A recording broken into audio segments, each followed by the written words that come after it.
Welcome back. Heading into the home stretch, you got to be, at this point, really sick and tired of listening to me ramble on over a microphone. But anyway, we're going to now look at the last two parts, and we'll wrap up this evening's session with determining the break-even point and the point at which sales volume needs to be in order for us to achieve a certain target profit. First off, break-even point. Break-even point, as we know, is the point at which profit is zero. We don't have a profit, we don't have a loss. If you recall this example here from Racing Bicycle Company, it looks very familiar. I won't go on all the way through it, but basically each bike is sold for $500, variable cost is $300, contribution margin $200 per bike. Break-even states that when profit is zero, we, through equation, can calculate what the actual break-even point is. I will be honest, I do not really like the equation method. I like this formula method. However, you're more than welcome to use the equation method. I think the formula method is very easy. If you picture that contribution margin income statement in your mind, sales minus variable cost equals contribution margin minus fixed cost equals net income. If you take fixed cost divided by contribution margin per unit, you will determine the number of units you need to sell in order to break even. So in the example of the Racing Bicycle Company, if I scroll back a few slides, you recall that fixed cost is $80,000. Contribution margin is $200 per unit. Every time you sell a bicycle, you chip away $200 a pop at this $80,000 of fixed cost. Therefore, you need to sell 400 bikes in order to eradicate or wipe out that $80,000 of fixed cost. So fixed cost divided by contribution margin per unit gives you the number of units you need to sell to break even.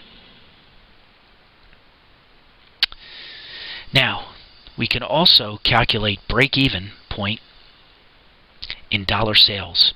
In other words, how much in sales revenue do we need to break even? And the way to do this is the same formula. Alright, it's fixed cost divided by contribution margin ratio. Not contribution margin per unit, but contribution margin ratio. So here we're looking for dollars, therefore we need a percentage in the denominator. When we were looking for the number of units to sell to break even, we needed dollars in the denominator in order to come up with units. Okay, so fixed cost divided by contribution margin ratio, if you recall, Racing Bicycle Company, once again, $80,000 of fixed cost, divided by a contribution margin ratio of 40%, yields sales revenue needed of $200,000 to break even.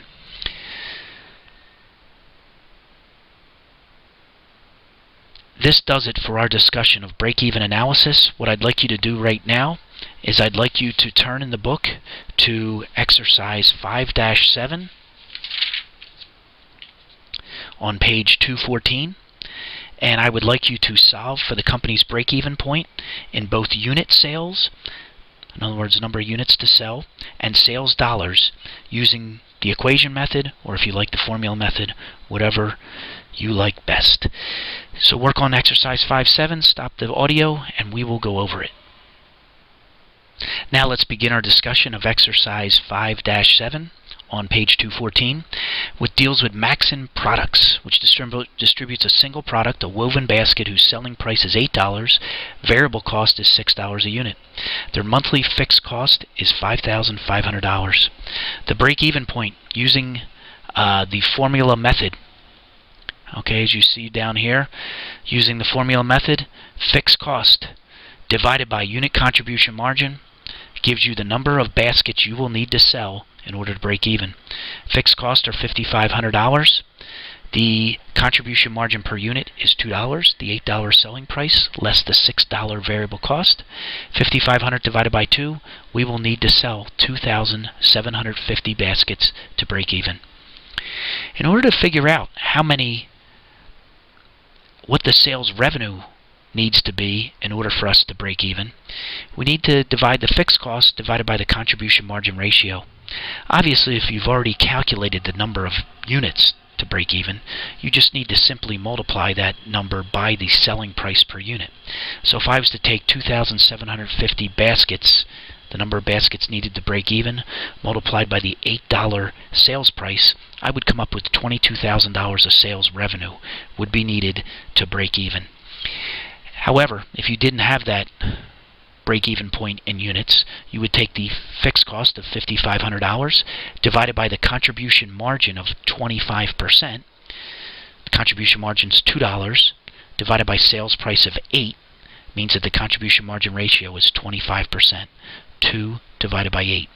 So $5,500 divided by 25%, sales revenue $22,000 to break even. This concludes our discussion of exercise 5-7.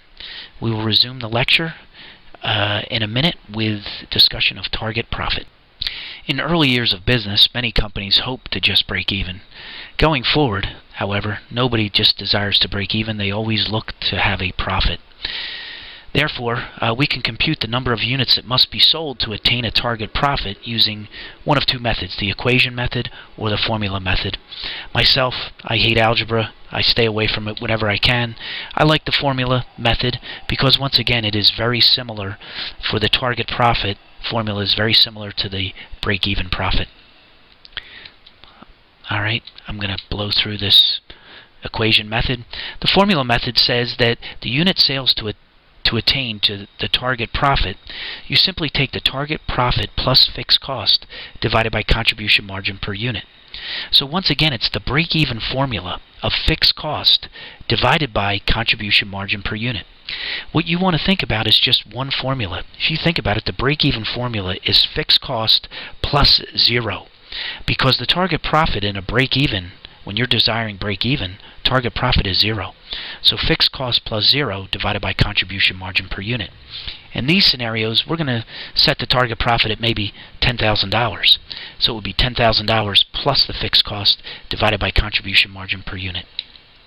Look, going back to our example of Racing Bicycle Company, where fixed costs are $80,000, contribution margin per unit is $200. If we had a desire to earn a profit of $100,000, we would need to cover the fixed cost of $80,000 plus generate enough contribution margin to yield $100,000 profit. Therefore, $180,000 divided by $200, we would need unit sales of $900.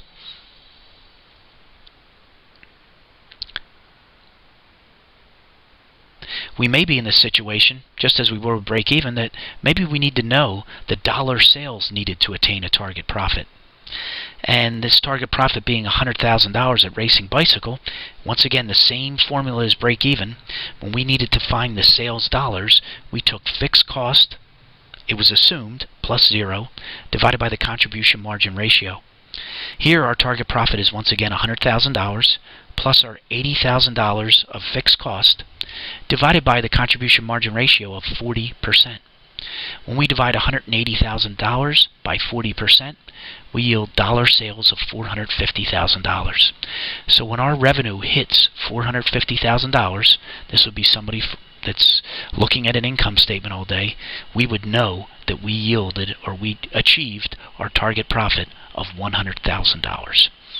This concludes our discussion of target profit. What I'd like you to work on right now is, if you turn in your book to page 214, exercise 5-6. I would like you to use the formula method to solve for both the unit sales to reach the target profit as well as the dollar sales to achieve a target profit.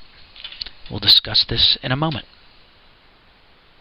Okay, looking at exercise 5-6 on page 214, Lyman Corporation has a single product whose selling price is $140, variable cost $60 a unit.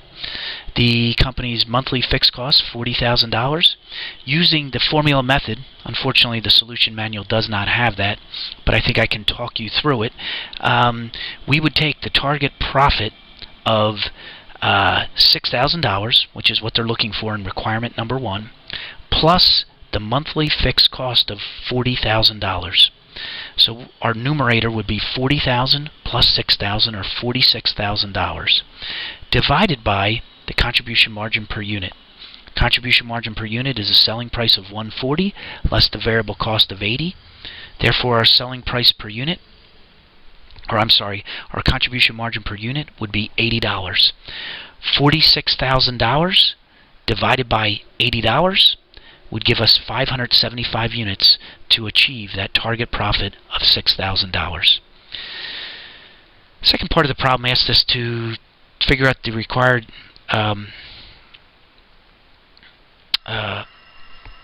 second part of the problem asked us to solve for the dollar sales required to earn a target profit of $8,000. I'm looking at this solution. It doesn't look correct compared to what they're asking for in the book, but I can talk you through it. Target profit of $8,000 plus fixed cost of $40,000, numerator $48,000, divided by the unit contribution margin of $80, just as it was in the first part. $48,000 divided by, oh, I'm sorry, I don't want to use unit contribution margin. I'm going to use contribution margin percentage. Contribution margin percentage, 140 minus $80 gives us 60. So the contribution margin ratio would be 80 divided by 140, 57%. So my contribution margin ratio is 57%. 48,000 divided by